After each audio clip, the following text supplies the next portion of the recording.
Hi everybody, I'm Jim Rohn.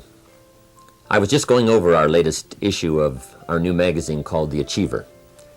I want to thank you for taking the time to spend just a few minutes with me today. I have a very interesting subject.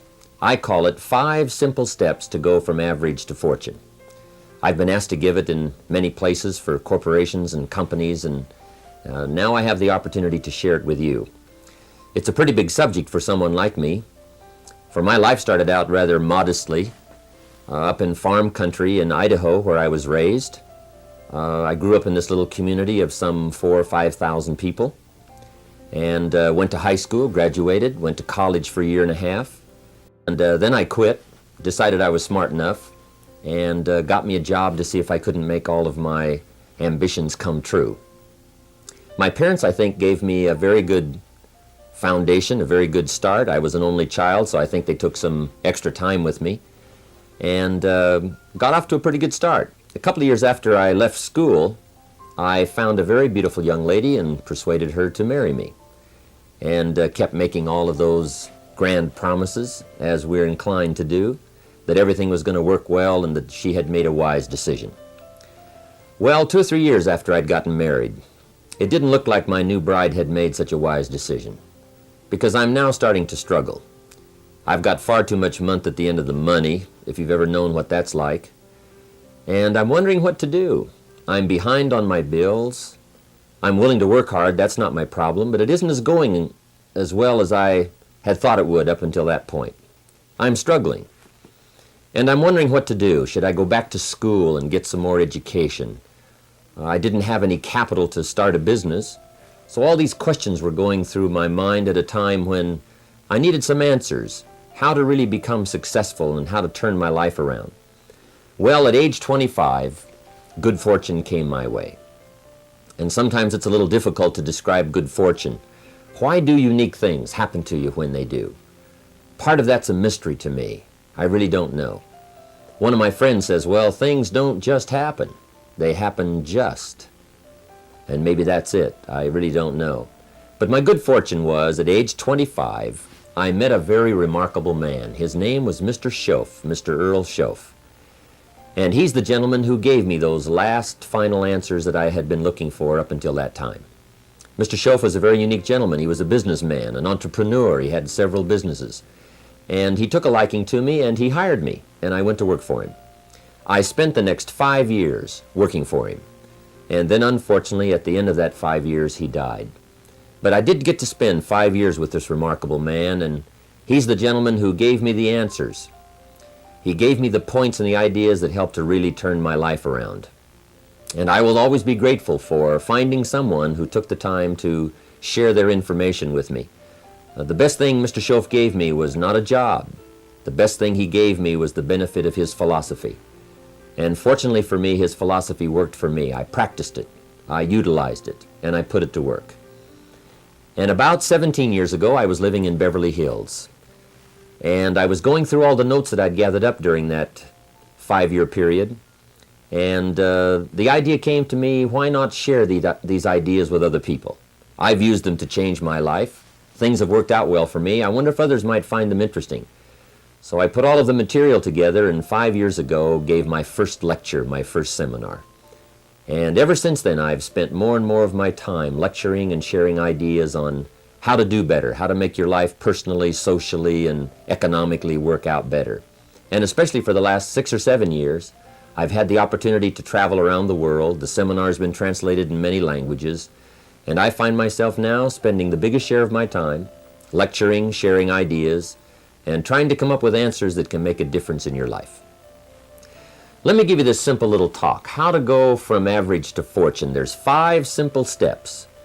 You might like to make a note of them. Here's the first one. Get serious. That's number 1. I don't know any substitute for that. You've really got to get serious. You don't have to be grim, but you must be serious. I know a guy that's got a half a dozen jokes keeping him from becoming wealthy. He's not known as rich.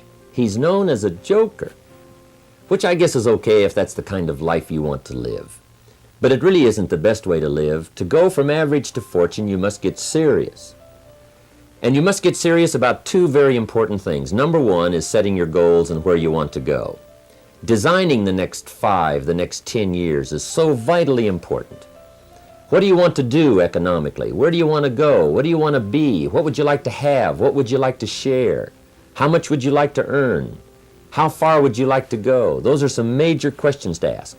And for that all to work out like you want it to for the next 5 or 10 years, in my personal opinion, you've got to get serious. Then you have to get serious about another important subject. And that important subject is called personal development. Personal development is striving hard to become the kind of person that you want to be. And to become the kind of person you want to be, you've got to work at it.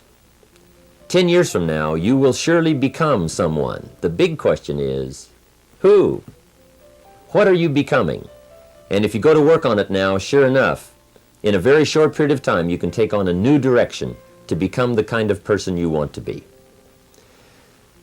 There's a very important question to ask, and the question is, 10 years from now, you will surely arrive.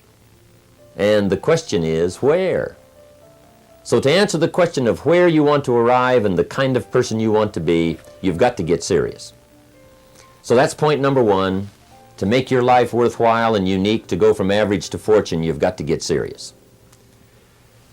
Now, the second point is, get smart. To make your life work out worthwhile, you've got to have some ideas. You've got to have the information. So you've got to be smart. In fact, in this decade, you must be much smarter than you were in the last decade. You've got to read the books. You've got to come up with the information.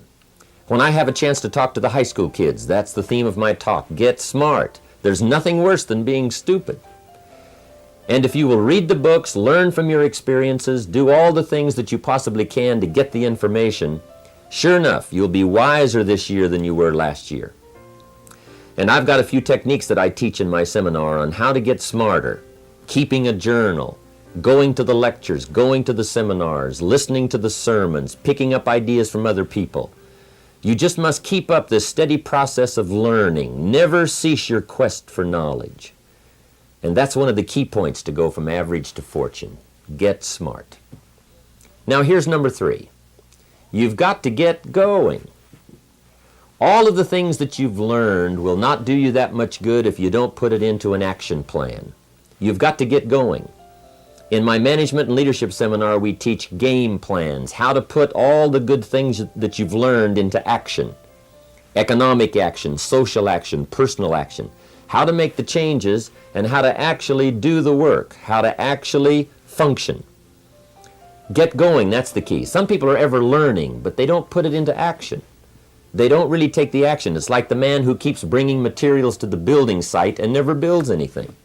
He keeps bringing in the sand and the gravel and the windows and the doors and the roofing material, and he just stacks up all these supplies, but he never builds anything.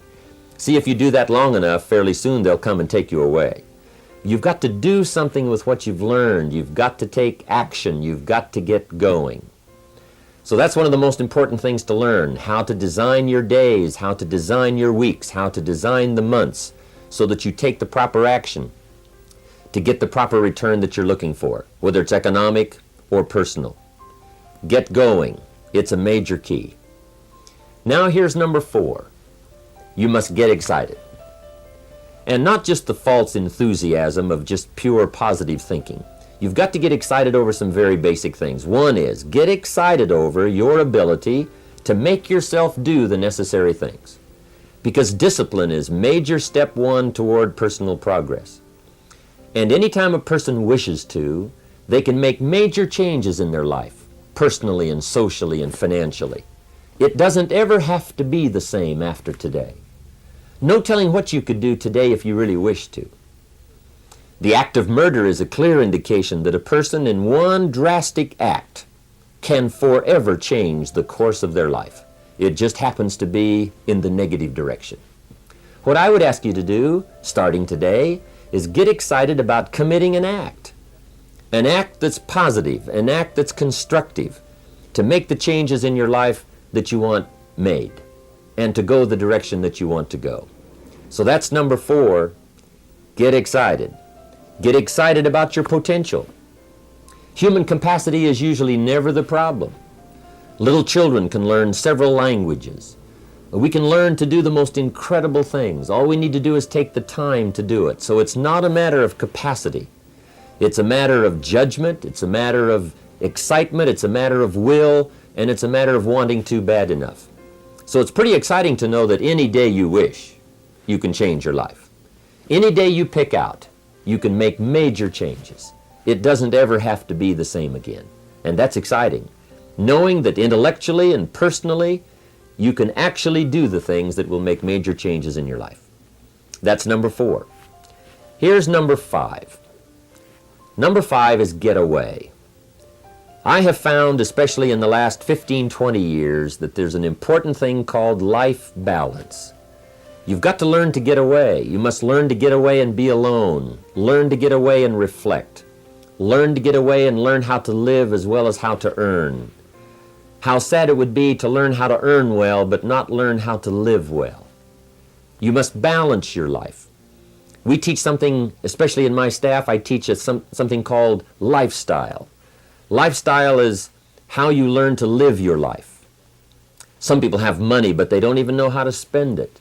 They have time, but they don't know how to spend it. Some people are successful, but they don't know how to spend their success. They don't know what to do with it. They don't get joy from it. Rather, they get animosity. A father takes $5, crushes it, and throws it at his son and says, "If you need it that bad, take it." Now, it's the same $5, but instead of dispensing it with joy, he dispenses it with animosity. That's the difference in not knowing how to live. It's called lifestyle. Then you've got to take time to cultivate good friends. You've got to take time to be with your family. You've got to take time to be with the people who are important to you, designing your life in those respects. Get away. Take the time. Reflect on your life. Recharge your batteries. Do some growing away from your enterprise. Then when you come back to your enterprise, after you have taken this time to balance your life, you will find that on the job, working on your enterprise, things will really go much better. So those are the 5 simple steps to go from average to fortune. Get serious, get smart, get going, get excited, and get away. I hope those points will be valuable for you as you consider them. And I want to thank you for giving me a few minutes of your time to spend just a little time with you. I would invite you to come and attend my seminar. If I get a chance to see you there, I'll be happy to meet you. We usually have several hundred to 1,000 people attending the seminar, and I'd love to have you. I think I have some interesting things to share about life and about economics and how to do better. I've learned a lot these last 15, 20 years, and I've capsulized it in one evening. It's from 7 to 11. It's 4 hours of some very interesting material, and I think you'd find it exciting. I've got some ideas to share. I don't claim they're right, I just claim they're my ideas. But if you'll take the time, if you'll